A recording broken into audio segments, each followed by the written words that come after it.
বন্ধুরা, আজকে এই সত্যি সত্যি যে এসে পড়লাম হাতিমুরা মন্দিরে। আর মন্দিরের থেকে আমি শুভেচ্ছা জানাচ্ছি দীপ ভাই। আর এই ভিডিওতে আজকে সব কিছুই দেখতে পাবেন, যেটা নাকি ড্রোন শট, ক্লিমাটিক শট, তিনটা তিনটা শট আমরা করেছি। আর সেই ভিডিও নিয়েই আজকে শুভেচ্ছা জানালাম দীপ ভাই। কলিয়াবর থেকে রওনা করলে 5 কিলোমিটার দূরেই এই হাতিমারা মন্দির পাওয়া যায়।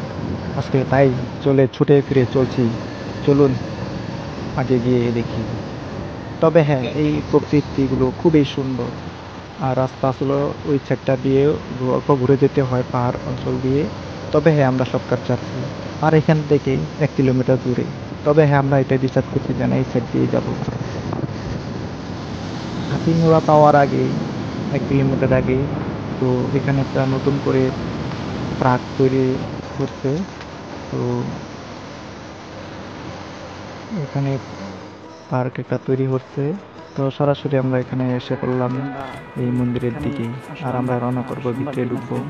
তো মন্দিরে প্রবেশ করছি আমরা এখন। সত্যি সত্যি যে হাতিমুরা আসলে কখনো না কখনো যে কেউ যদি আসেন, কিছু না কিছু একটা নিয়ে আসতে পারলে বহুতই ভালো হয়। কারণ গেটের মধ্যেই বহুতই আয়োজন, মানুষগুলো বসে থাকে। মানুষ না, সেটি হলো ভক্ত।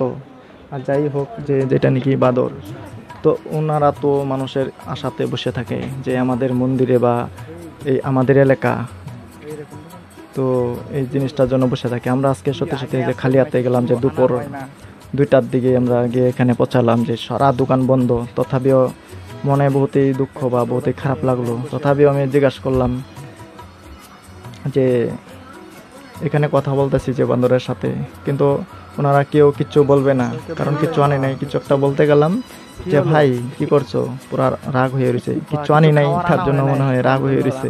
তো আপনারাও যদি কখনো এই মন্দিরে যদি আসেন, তো কিছু না কিছু একটা লয়ে আসবেন। দেখুন কত সুন্দর। আর এই তো প্রাকৃতিক দুনিয়া বহুতই সুন্দর। এই দুনিয়ার জন্য দেখুন।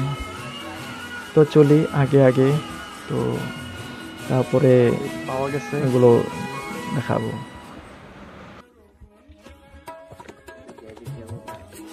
এই সাইড দিয়ে উঠবো না আমরা এখন। তো এটা হলো মন্দিরের সিঁড়ি। দেখুন সিঁড়িগুলো কত সুন্দর বানানো হয়েছে।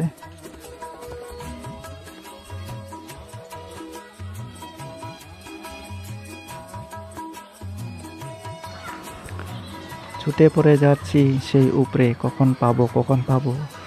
এখানে দাঁড়িয়ে সব দেখতেই থাকলাম যে প্রকৃতি যে কত সুন্দর। আর সেই রূপেই আমরা চলছি। তবে সামনেই দেখতে পেলাম এত বড় বড় সুন্দর সুন্দর। তবে আগে চলি।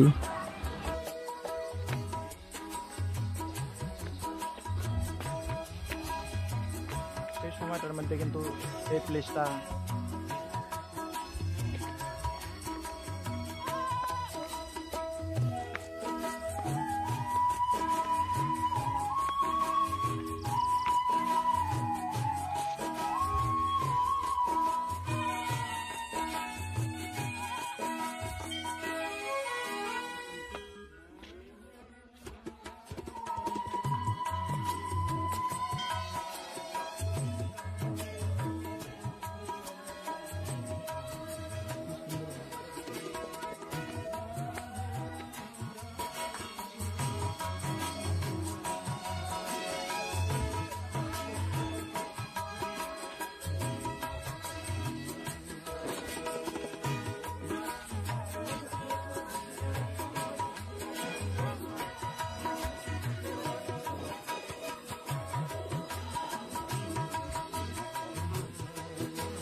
আসামের যে এত বড় একটা ইতিহাস এখানেও যে রয়েছে, সেই জায়গাটা হলো হাতিমোড়া।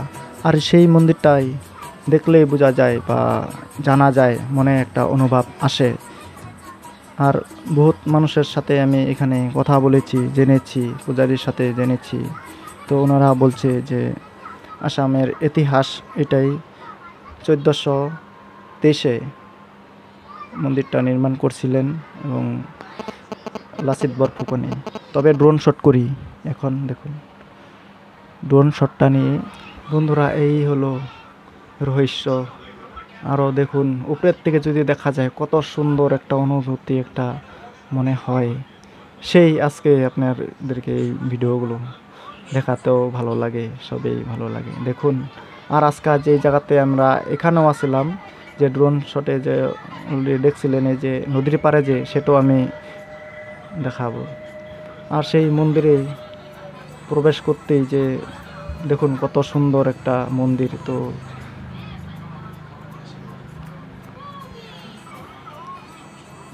1423-এর কে নির্মাণ করছিলেন সেটাও আমি দেখে দেখে অবাক হয়ে গেছি। এই ঘরটায় দেখুন, এই মন্দিরটাই তো খুবই সুন্দর, খুবই একটা মানে প্রকৃতির একটা ব্যাপার হয়ে যায়। দেখুন একটা দ্বীপের মধ্যে একটা তৈরি একটা মন্দির, এখান থেকেও কিন্তু একটা চূড়াটা দেখাচ্ছে, কিন্তু খুবই মানে আনন্দের একটা ব্যাপার। তবে আজকে আমরা ফিরে চলছি যে নদীর পাড়ের দিকেই, আর এই সাইডগুলোও দেখাবো।